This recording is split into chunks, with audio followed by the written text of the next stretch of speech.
Zikir adalah salah satu ibadah utama di dalam Islam yang diperintahkan dalam Al-Quran dan Sunnah.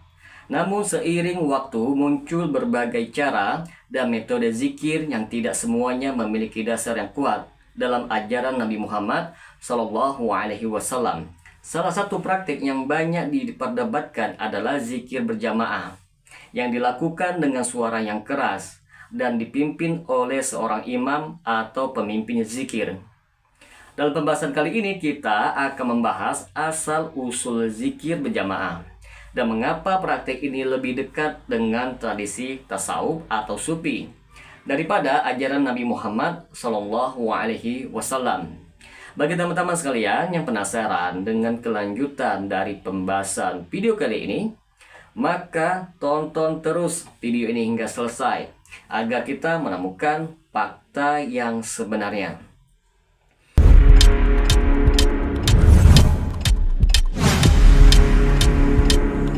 Assalamualaikum warahmatullahi wabarakatuh. Jumpa lagi dengan saya Rio Mulyadi di channel Manhaj Dakwah. Pada episode kali ini kita akan membahas tentang zikir berjamaah, ajaran sufi bukan ajaran Nabi. Secara bahasa, zikir berarti mengingat atau menyebut Allah Subhanahu wa Ta'ala. Dalam Islam, zikir mencakup berbagai bentuk ibadah seperti membaca Al-Quran, tasbih, tahlil, tahmid, dan doa.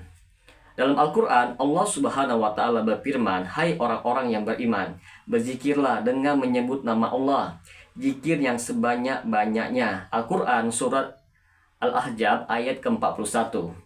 Rasulullah SAW juga sangat menganjurkan zikir, namun beliau tidak mengajarkan zikir berjamaah dengan suara yang keras seperti yang sering dilakukan oleh kelompok sufi dan sebagian umat Islam saat ini.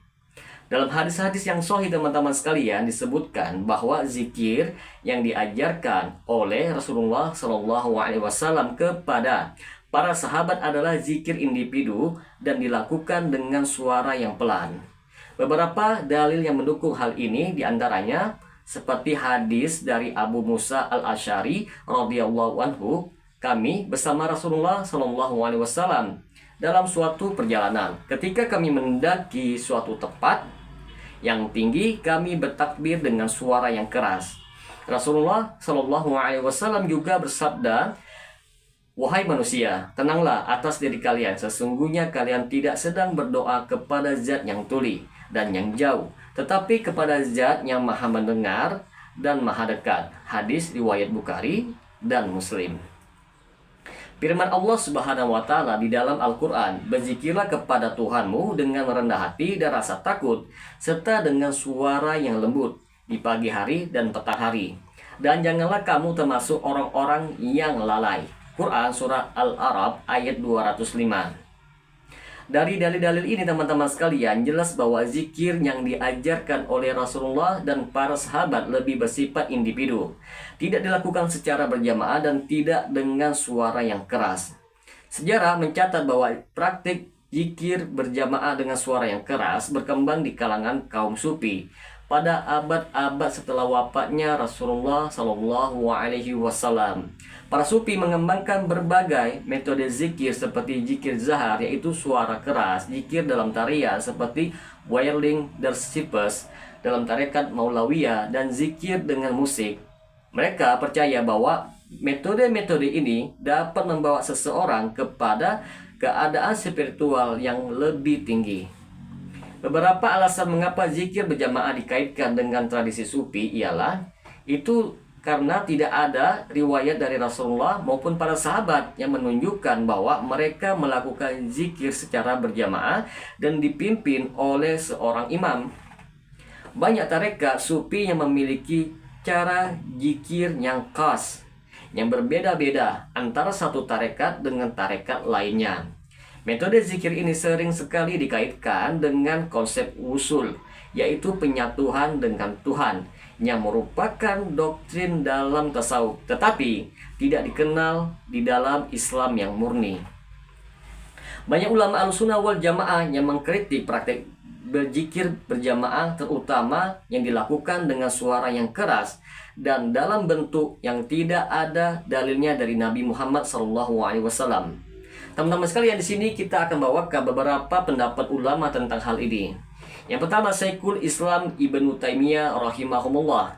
Beliau mengatakan, adapun zikir dengan suara yang keras yang dilakukan secara berjamaah bukanlah sunnah Rasulullah Shallallahu Alaihi Wasallam dan tidak ada riwayat dari para sahabat yang melakukannya.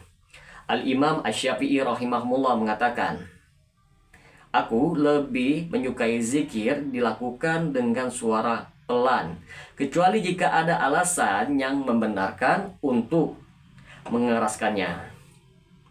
Selanjutnya, Syekh bin Baz rahimahullah berfatwa, zikir berjamaah adalah bid'ah yang diada-adakan dan tidak ada contoh dari Nabi Muhammad maupun para sahabat.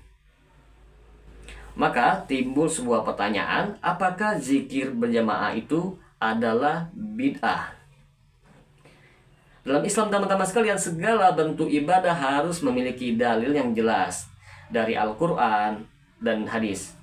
Jika suatu ibadah tidak pernah diajarkan oleh Nabi dan para sahabatnya, maka itu termasuk ke dalam kategori bid'ah. Nabi Muhammad SAW bersabda, barang siapa yang mengada-ngadakan suatu perkara baru dalam urusan agama kami ini yang bukan berasal darinya, maka ia tertolak. Hadis riwayat Bukhari dan Muslim. Karena zikir berjamaah tidak pernah diajarkan oleh Nabi Muhammad SAW, maka praktik ini tidak bisa dianggap sebagai sunnah, melainkan lebih dekat kepada bid'ah. Maka dapat kita simpulkan di sini, teman-teman sekalian, zikir adalah suatu ibadah yang sangat dianjurkan di dalam Islam, tetapi harus dilakukan sesuai dengan tuntunan Nabi Muhammad Sallallahu Alaihi Wasallam. Dari berbagai dalil dan pendapat ulama, kita dapat menyimpulkan bahwa zikir berjamaah bukanlah ajaran Islam yang murni, tetapi merupakan warisan tradisi sufi yang jauh setelah zaman Nabi Muhammad. Oleh karena itu, teman-teman sekalian, sebagai umat Islam yang ingin mengikuti sunnah, hendaknya kita berzikir sesuai dengan cara yang diajarkan oleh Rasulullah SAW, yaitu secara individu, khusyuk, dengan suara yang tidak berlebihan.